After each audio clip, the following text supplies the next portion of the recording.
الأمين والصلاة والسلام على أهل بيته الطيبين الطاهرين الهاديين المهديين وندعو جميعا للحجة اللهم كل وليك الحجة بن الحسن صلواتك عليه وعلى آبائه في هذه الساعة وفي كل ساعة وليا وحافظا وقائدا وناصرا ودليلا وعينا حتى تسكنه أرزك طوعا وتمتعه فيها طويلا. صل على محمد وآل محمد. اللهم صل على محمد وآل محمد وعجل فرجهم. أما بعد فقد قال الله تعالى وحق سبحانه في القرآن الحكيم بسم الله الرحمن الرحيم إنا أعطيناك الكوثر فصل لربك وانحر إن شانئك هو الأبتر. صلوات اللهم صل على محمد وآل محمد. سامعین محترم، عزائے صاحبزادہ حضرت فاطمہ زہرا صلوات اللہ علیہ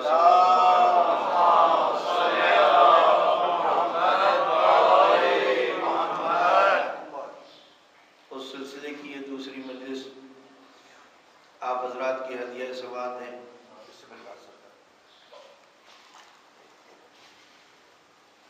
اہل علم تشریف فرما ہے. ایک ادنا سا طالب علم ہوں، اپنا سبق آپ حضرات کی خدمت میں پیش کرنے کے لیے حاضر ہوں. کل کی مجلس کا جملہ معروضات کا خلاصہ یہ ہے کہ میرے بیان کا نقطہ ارتکاز یہ تھا کہ کوثر سے مراد ذات حضرت فاطمہ زہرا صلوات اللہ علیہ وسلم.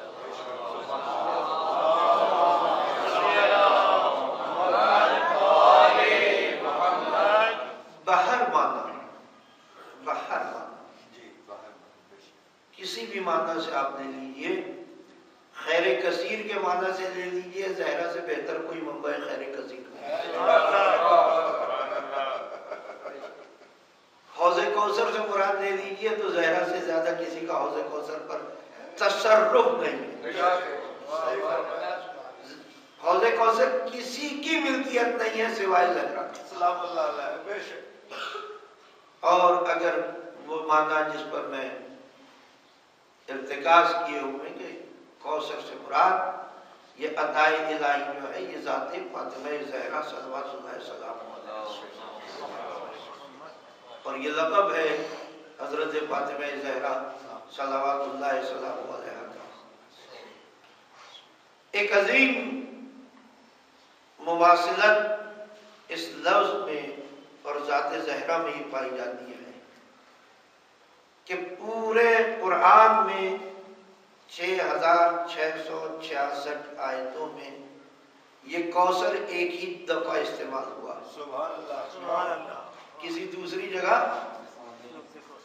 کوثر کا لفظ استعمال ہی نہیں ہوا، کسی بھی معنی میں استعمال نہیں ہوا، کسی بھی معنی میں استعمال نہیں ہوا. ایک کوثر قرآن میں ہے، ایک کوثر رسول کے گھر میں.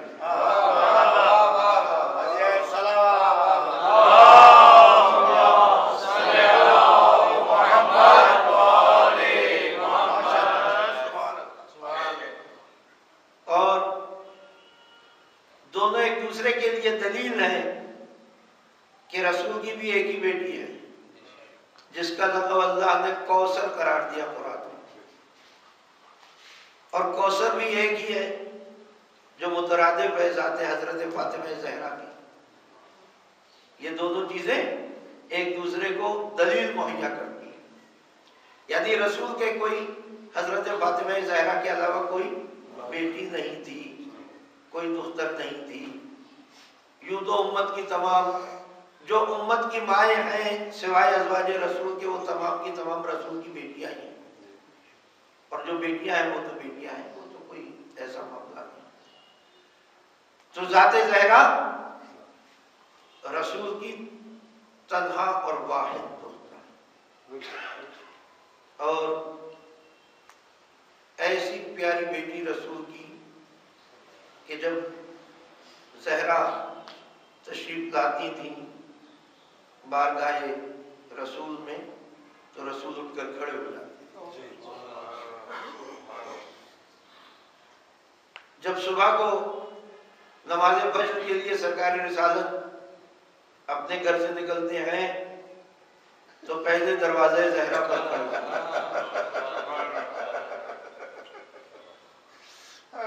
اور وہاں کھڑے ہو کر آیہ درود کی تلاوت فرماتے ہیں، اور پھر اس کے بعد مسجد میں داخل ہو جاتے ہیں یا مسجد کی طرف چلے جاتے ہیں۔ علامہ شبلی نعمانی نے لکھا ہے دیگر علماء کے علاوہ کہ کم سے کم 6 مہینے تک سرکار رسالت کا یہ درہ امتیاز رہا کہ صبح کی نماز کے لیے جب آپ تشریف لے جاتے تھے مسجد کی طرف تو پہلے دروازے زہرا پر رکتے تھے، آیہ درود کی تلاوت کرتے تھے، درود بھیجتے تھے محمد و آل محمد پر، اور پھر مسجد کی طرف تشریف لے جاتے تھے۔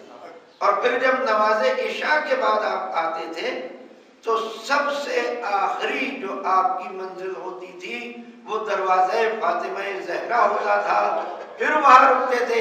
صبح کے اور اس وقت کے اجتماع میں فرق ہوتا تھا۔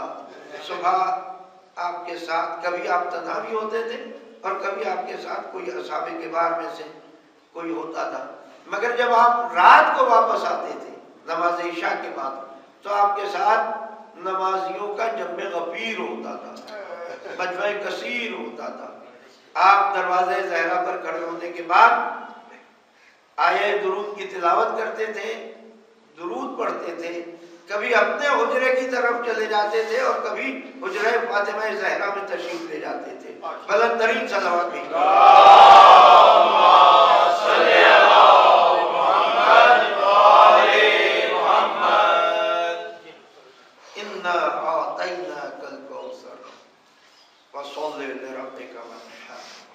بس اپنے پالنے والے کی عبادت کیجیے، نماز قائم کیجیے، اور دونوں ہاتھوں کو بوقت تکبیر درمیان نماز کانوں کی لبوں تک لے جائیے، بلند کیجیے ہاتھوں کو۔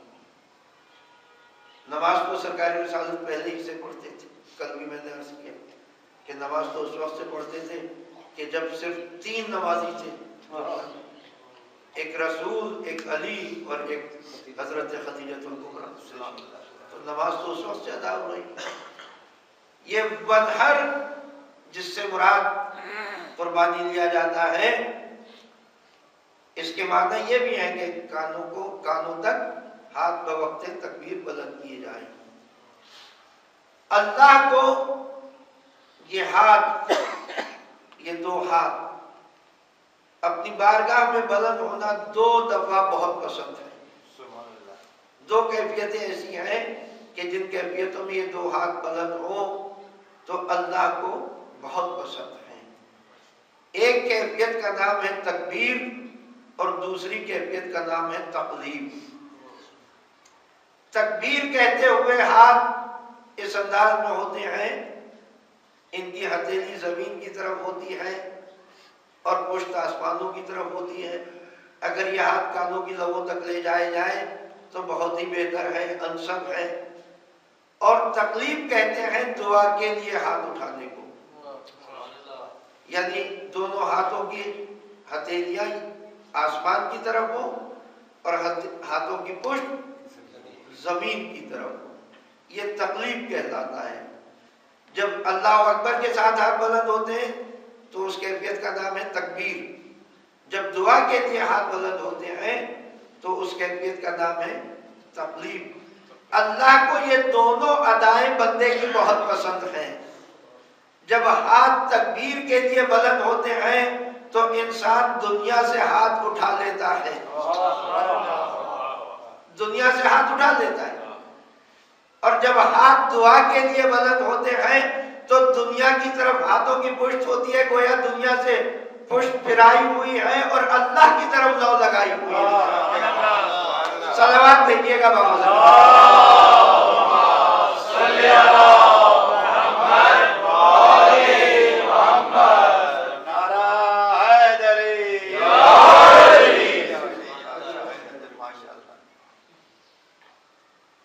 امام محمد باقر علیہ السلام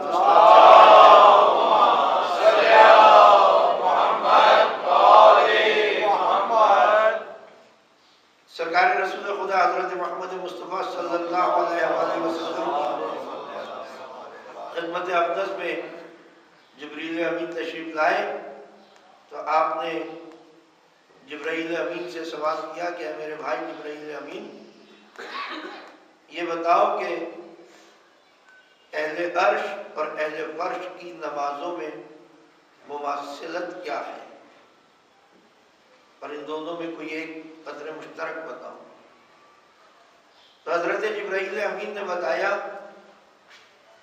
کہ اے اللہ کے پیارے نبی، جب آپ کے ساتھ نماز پڑھنے والے نمازی یا مسلمان نمازی یا مومن نمازی دونوں ہاتھوں کو بوقت تکبیر بلند کرتے ہیں تو یہ وہ نماز کی وہ زینت ہے جو اہل آسمان نے اپنائی ہوئی ہے۔ یعنی اس طرح سے ہاتھوں کو بلند کرنا یہ فرشتگان سماوات کے طریقہ نماز میں سے ہے، اور جیسے ہی نمازی اپنے دونوں ہاتھ کانوں تک لے جاتا ہے تو خداوند عالم ساتوں عرش کے دروازے اس کے لیے کھول دیتا ہے کہ اس کی آواز تکبیر وہاں تک پہنچے جہاں تک تکبیر کی آواز کا پہنچنے کا حق ہے، اور تمام ملائکہ سماوات بندہ مومن کے ہم آواز ہو کر آواز تکبیر بلند کرتے ہیں، اور بندے کی نماز کی قبولیت کی دلیل بن جاتی ہے یہ آواز تکبیر ہاتھ کے ساتھ بلند ہونا۔ خداوند عالم کو انتہائی پسند ہے، تو بوقت تکبیر دونوں ہاتھ کانوں کی لبوں تک لے جانا، اس کا ایک اور فائدہ ہے۔ اس کا فائدہ یہ ہے کہ وہ حضرات جن کو یہ شکایت ہوتی ہے کہ وہ نماز میں شکوک و شبہات کا شکار ہوتے ہیں اور بھول جایا کرتے ہیں، رکعتوں کو بھول جاتے ہیں، سجدوں کو بھول جاتے ہیں، دیگر معاملات کو بھول جاتے ہیں، تو وہ یہ عادت اپنا لیں کہ جتنی تکبیرات نماز میں ہیں، دیکھیں پوری نماز میں صرف ایک تکبیر واجب ہے، کوئی تکبیر واجب نہیں ہے، کوئی بھی تکبیر واجب نہیں ہے، صرف ایک ہی تکبیر واجب ہے، وہ نماز سے پہلے ہے، نماز کے بیچ میں نہیں ہے، تکبیرۃ الاحرام صرف یہی واجب ہے، اس کے علاوہ کوئی تکبیر واجب نہیں ہے۔ مگر یہ جتنی تکبیرات رکوع و سجود سے پہلے، قنوت سے پہلے بیان کی جاتی ہیں، ادا کی جاتی ہیں، یہ عند اللہ مقبول ہے اگر انہیں ہاتھ اٹھا کر بلند کیا جائے گا تو نماز کا خشوع و خضوع بھی بڑھے گا، دعاؤں کی قبولیت میں اضافہ ہوگا، اور شکوک و شبہات جو قائم ہوتے ہیں جن کے سبب سے رکوع بھول جاتے ہیں، سجدے بھول جاتے ہیں، رکعتیں بھول جاتے ہیں، وہ رفتہ رفتہ ختم ہو جاتی ہے کیفیت۔ بلند ترین صلوات دیجیے۔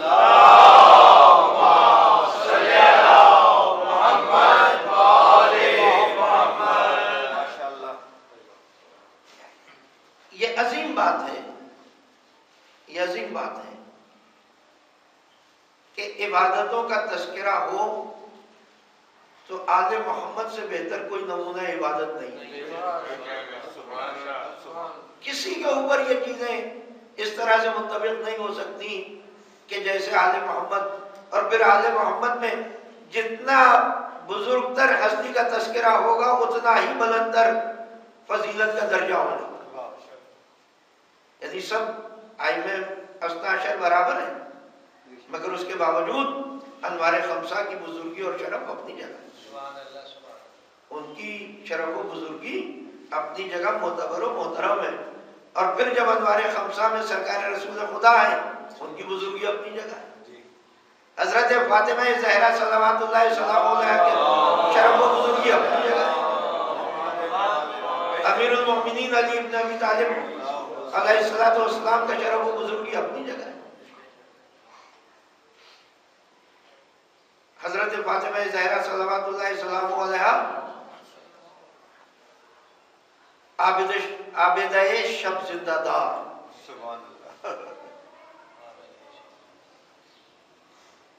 ایسی عبادت کا پیکر زہرا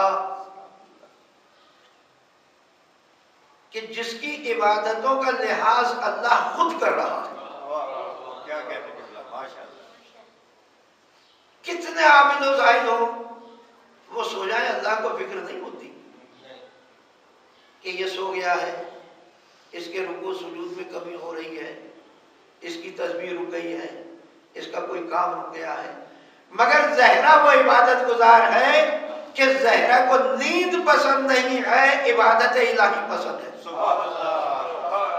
اس سبب سے اللہ تعالی حضرت زہرا پر نیند ایسے طاری کرتا ہے جیسے نبیوں پر وحی بھیجتا ہے. اللہ زہرا پر نیند طاری کرتا تھا کہ یہ میری کنیز خاص کچھ دیر کے لیے آرام کر لے، ورنہ اسے میری تسبیح و تقدیس، میری تسبیح و تحلیل اتنی پسند ہے کہ یہ اس میں وقفہ نہیں آنے دینا چاہتی. اور کیونکہ زہرا اپنی عبادتوں میں وقفہ نہیں آنے دینا چاہتی، اس وجہ سے اللہ یہ اہتمام کرتا تھا کہ جب زہرا پر نیند طاری کرتا تھا تو زہرا کے امور کو انجام دینے کے لیے فرشتگان سماوات کو بھیج دیتا تھا. کوئی زہرا کی تسبیح کے دانوں کو ہلایا کرتا تھا، کوئی زہرا کی چکی کو چلایا کرتا تھا، کوئی زہرا کے بچوں کے جھولوں کو جھلایا کرتا تھا.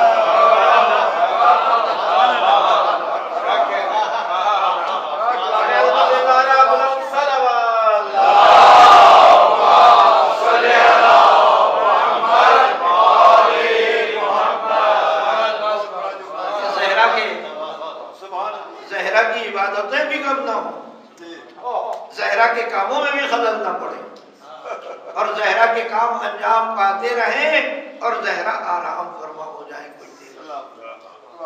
مشہور و معروف بات ہے، روایت ہے کہ رسول خدا نے حضرت سلمان فارسی کو بھیجا، جاؤ دیکھ کر آؤ میری بیٹی فاطمہ زہرا کے گھر کا کیا حال ہے. آپ واپس تشریف لائے، کہا یا رسول اللہ میں نے عجب منظر دیکھا. کہا سلمان کیا دیکھا؟ کہ چکی چل رہی ہے، کوئی چلانے والا نہیں ہے. تسبیح کے دانے ادھر سے ادھر ہو رہے ہیں، کوئی تسبیح کے دانوں کو جنبش دینے والا نہیں ہے. حسین کے گہوارے میں جنبش ہے، کوئی گہوارہ چلانے والا نہیں ہے. کہا اے سلیمان، اے سلمان، یہ اللہ تعالیٰ نے فرشتگان سماوات کو بھیجا ہے. جبرائیل کو بھیجا ہے کہ وہ چکی چلائے، میکائیل کو بھیجا ہے کہ وہ تسبیح کے دانوں کو جنبش دے، اسرافیل کو بھیجا ہے، جبرائیل کو بھیجا ہے حسین کو جھولا جھلائے، اسرافیل کو بھیجا ہے چکی چلائے، میکائیل کو بھیجا ہے وہ زہرا کی تسبیح کے دانوں کو جنبش دیتا رہے تاکہ زہرا کی عبادتوں میں خلل واقع ہو.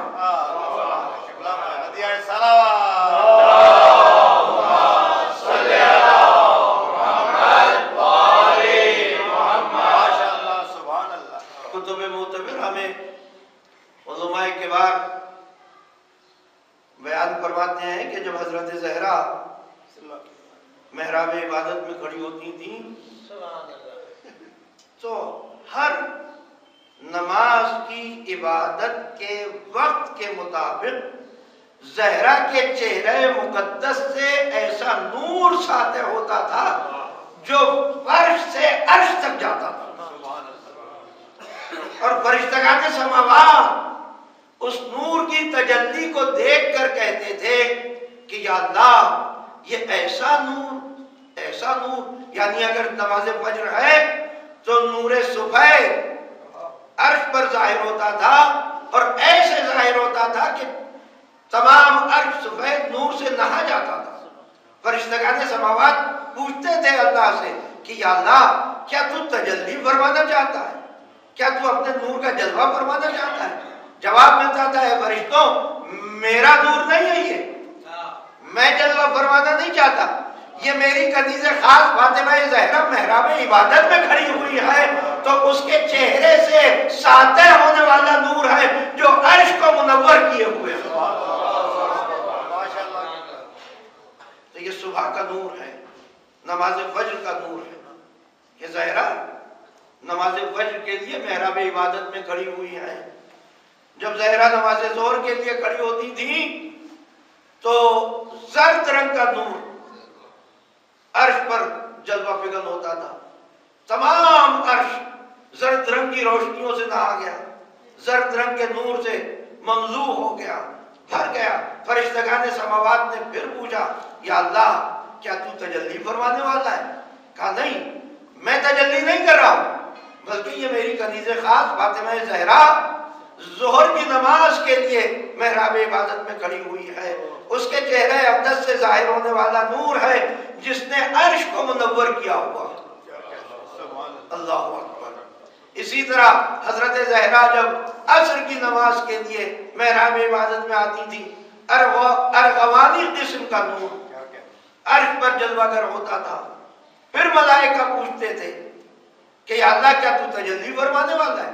کہا نہیں، میں تجلی نہیں کرنے والا ہوں، بلکہ میری فاطمہ زہرا محراب عبادت میں کھڑی ہوئی ہے، یہ اس کے چہرے سے نکلنے والا نور ہے جس نے عرش کو ارغوانی نور سے منور کیا ہوا. جب زہرا مغرب کی نماز کے لیے کھڑی ہوتی تھی تو دیکھیے سرمئی رنگ کی کوئی نور سے مشابہت نہیں ہے، مگر جو زہرا کے گھرانے پر نور سے منسلک ہو جائے وہ نورانی ہو جاتا ہے.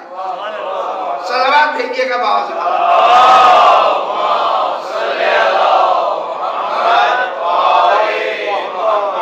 ایک سرمئی رنگ کا نور زہرا کے چہرے اقدس سے ظاہر ہوتا ہے اور وہ عرش کو اپنے احاطے میں لے لیتا ہے، چھا جاتا ہے، مملوء ہو جاتا ہے عرش سرمئی رنگ کے نور سے.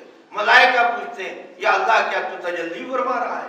یہ نور گزشتہ نوروں سے بہتر ترین نور ہے. کہا نہیں، میری کنیز خاص فاطمہ زہرا نماز مغرب کے لیے محراب عبادت میں کھڑی ہوئی ہے. اسی طرح سے حضرت زہرا جب عشاء کی نماز کے لیے محراب عبادت میں کھڑی ہوتی تھی تو ایک نور تازہ چہرے سے ظاہر ہوتا ہے اور عرش کی وسعتوں پر چھا جاتا ہے. پھر ملائکہ پوچھتے ہیں یا اللہ اب تو تمام نمازوں کا وقت گزر چکا ہے، کیا تو تجلی فرمانا چاہتا ہے؟ کہ نہیں، میری کنیز خاص فاطمہ زہرا عشاء کی نماز کے لیے محراب عبادت میں کھڑی ہوئی ہے، یہ اس کے چہرے سے ساطع ہونے والا نور ہے. ملائکہ محمد و آل محمد پر یہ فضیلت سن کر درود بھیجا کرتے تھے.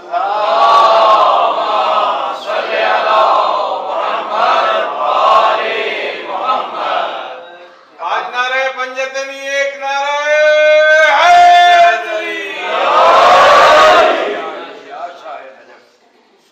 بس ایک جملہ آپ کی خدمت میں عرض کروں. بسم اللہ.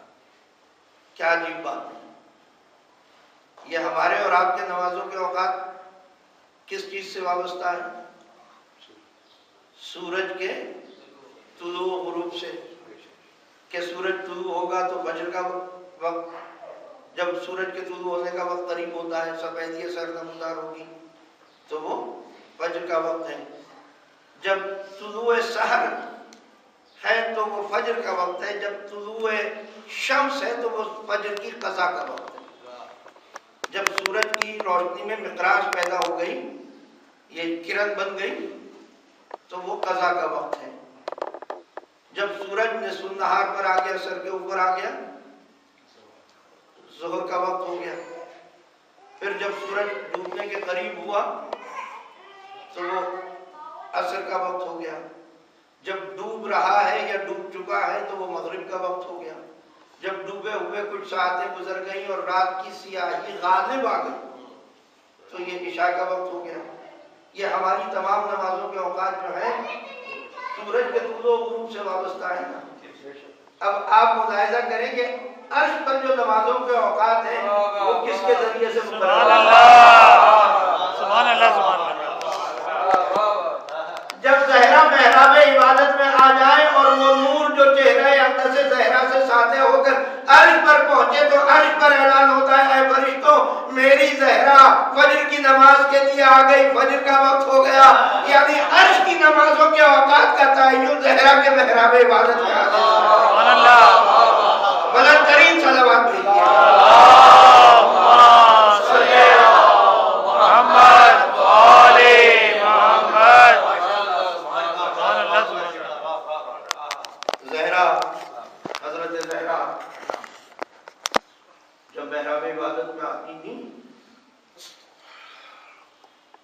علامہ اقبال کی ایک نظم کے آخری مصرع آپ کی خدمت میں عرض کر رہا ہوں. سجدہائے او زبانی بے نیاز، سجدہائے او زبانی بے نیاز، گوہر افشاندے بدامان نماز. جب حضرت زہرا مصلی عبادت پر آتی تھیں تو آنکھوں سے پیغام آنسوؤں کی لڑی جاری رکھا، آنسوؤں کے موتی اپنے جانماز پر بچھا دیا کرتی تھی، بکھیر دیا کرتی. گوہر افشاندے بدامان نماز، یہ معمولی بات نہیں ہے، یہ زہرا کی آنکھوں سے گرنے والے آنسو ہیں، یہ معمولی آنسو نہیں ہے. ان آنسوؤں کی قیمت کیا ہے؟ ان آنسوؤں کی قیمت کیا ہے؟ علامہ اقبال بتاتے ہیں اشک او برچید جبریل الزمین. ان آنسوؤں کو چننے کے لیے جبرائیل امین عرش سے آتے ہیں اور ان آنسوؤں کو سمیٹ لیا کرتے ہیں، ان آنسوؤں کو چن لیا کرتے ہیں، ان آنسوؤں کو جمع کر لیا کرتے ہیں. کیا کرتے ہیں؟ اپنے ساتھ عرش پر لے جاتے ہیں. ہم چو شبنم ریخ بر عرش پر، یعنی اہل فرش کی شبنم تو وہ ہے جو آسمان سے یہ سرد و گرم موسموں کے ٹکرانے سے، صبح و شام کے ٹکرانے سے پیدا ہوا کرتی ہے اور آسمان سے برسا کرتی ہے. وہ پاک و پاکیزہ مقدر پانی شبنم کہلاتا ہے. مگر عرش کی شبنم وہ ہے جو جبرائیل امین زہرا کی آنکھوں سے برسنے والے آنسو چن کر لے جاتے ہیں، وہ عرش پر بکھیر دیا کرتے ہیں.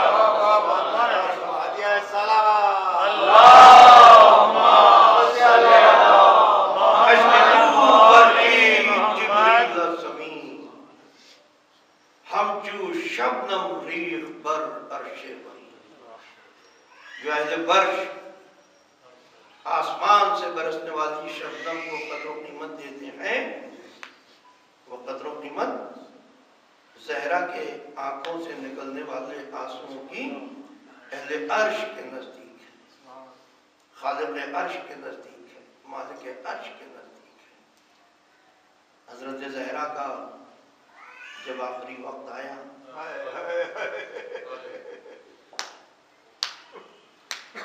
زہرا نے اپنے بچوں کو بلایا، بیٹیوں کو تیار کیا، ان کے بالوں میں کنگھی کی، کپڑے بدلوائے، کھانا تیار کیا اس غرض سے کہ جب میں اس گھر میں نہ رہوں گی تو کوئی میرے بچوں کے لیے کھانا پکانے والا نہ ہوگا.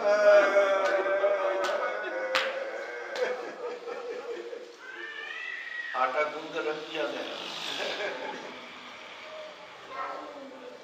اور اب حسنین علیہ السلام کو غسل کے لیے طلب کیا ہے. حسنین کو نہلانے کا سامان ہو رہا ہے. حسنین کو تیار کرنے کے بعد گھر کے کام کاج کرتی جا رہی ہیں اور اپنے سفر آخرت کی تیاری اپنی تیاری کی زہرا خود ہی کر رہی ہے. اتنے میں علی آ گئے. جب گھر میں میرے مولا علی تشریف لائے تو دیکھا زہرا اپنی ترتیب و تنظیم کے برخلاف بیک وقت کئی کام انجام دے رہی. بچوں کو بھی تیار کر رہی ہیں، کھانا پکانے کی بھی تیاری ہے، بھی تیار ہو رہی ہیں۔ لیکن یہ ایک عظیم بات ہے کہ زہرا نے معمولات حیات کی جو ترتیب و تنظیم مقرر کی ہوئی تھی اس کی کتنی پابند ہوں گی کہ علی نے جب ان کاموں کو بیک وقت انجام دیتے ہوئے دیکھا تو فوراً پوچھا کہ یا زہرا، آج میں آپ کے کاموں کی ترتیب و تنظیم کو بدلا ہوا پا رہا ہوں، یہ آپ کی ترتیب و تنظیم میں انقلاب کیوں ہے؟ تو حضرت زہرا نے فرمایا کہ اے ابوالحسن، آپ آ گئے، اچھا ہوا، اس لیے کہ میں نے کچھ دیر پہلے اپنے بابا کو خواب میں دیکھا تھا اور وہ فرما رہے تھے اے زہرا تمہاری مصیبت کے دن ختم ہو گئے، میں تمہیں لینے کے لیے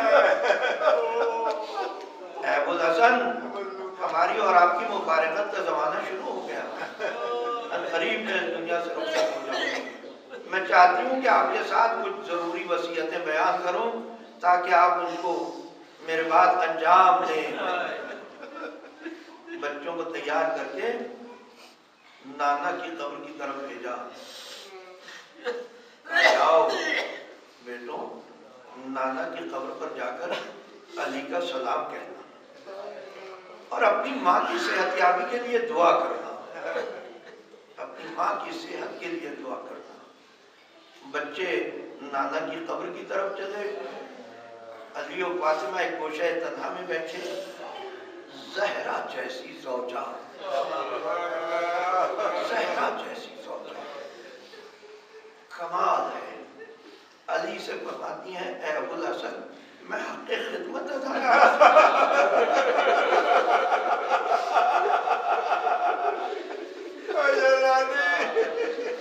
اے ابوالحسن میں حق خدمت ادا نہ کر سکی، جو کوتاہی ہو گئی ہو آپ اسے معاف کر دیجئے گا، بخش دیجئے گا، شکوے کو دل میں جگہ نہ دیجئے گا۔ اے ابوالحسن میرے بچے چھوٹے چھوٹے ہیں، ماں کی شفقت سے تازہ تازہ محروم ہو گئے، اگر میرے بچوں سے کوئی کوتاہی ہو جائے تو میرے بچوں سے سخت لہجے میں بات نہ کیجئے گا، میرے بچوں کو جھڑکیے گا نہیں، میرے بچوں کو سخت لہجے سے مخاطب نہ کیجئے گا، اس لیے کہ اگر میرے بچے گھر میں روئیں گے تو زہرا قبر میں پریشان ہو جائے گی۔ میں کہوں گا زہرا یا زہرا یہ نصیحت نانا کی امت کو کر دو، بابا کی امت کو کر دو کہ اگر زہرا کے بچے روئیں گے تو زہرا قبر میں بے چین ہو جائے گی۔ اے ابوالحسن میں نے اپنے بابا سے سنا ہے کہ قبر کی پہلی رات تنہائی کی رات ہوتی ہے، وحشت کی رات ہوتی ہے۔ آپ میرے سرانے کی رات تلاوت قرآن میں بیٹھ کر بسر کیجئے تاکہ آپ کی تلاوت قرآن کی آواز میری مونس و غمخوار بن جائے، آپ کی آواز سے مجھے لحد میں سکون ملتا رہے۔ میرا جنازہ رات کی تاریکی میں اٹھائیے گا اور میرے قاتلوں کو میرے جنازے میں نہ بلائیے گا، میرا جنازہ رات کی تاریکی میں اٹھائیے گا، میرے قاتلوں کو میرے جنازے میں نہ بلائیے گا۔ اللہ اکبر۔ اور اس کے بعد زہرا نے ایک رومال یا ایک شیشی علی کے ہاتھ میں تھما کر کہا اے ابوالحسن یہ رومال میرے ساتھ میرے کفن میں رکھ دیجئے گا، یا یہ شیشی میرے ساتھ میرے کفن میں رکھ دیجئے گا۔ کہا اے زہرا اس شیشی یا رومال میں ایسی کیا بات ہے جو آپ اس کو اپنے ساتھ لے جانا چاہتی ہیں؟ حضرت زہرا فرماتی ہیں اے ابوالحسن میں نے اپنے بابا سے سنا ہے کہ اللہ کو دو قطرے بہت پسند ہیں، دو قطرے بہت پسند ہیں، ایک اللہ کی راہ میں بہنے والے خون کا قطرہ اور ایک اس کے خوف سے بہنے والے آنسو کا قطرہ۔ میں نے خوف سمدیت میں، خوف الہی میں، خشیت الہی میں جو آنسو بہائے ہیں وہ اس رومال میں جذب کر لیے ہیں۔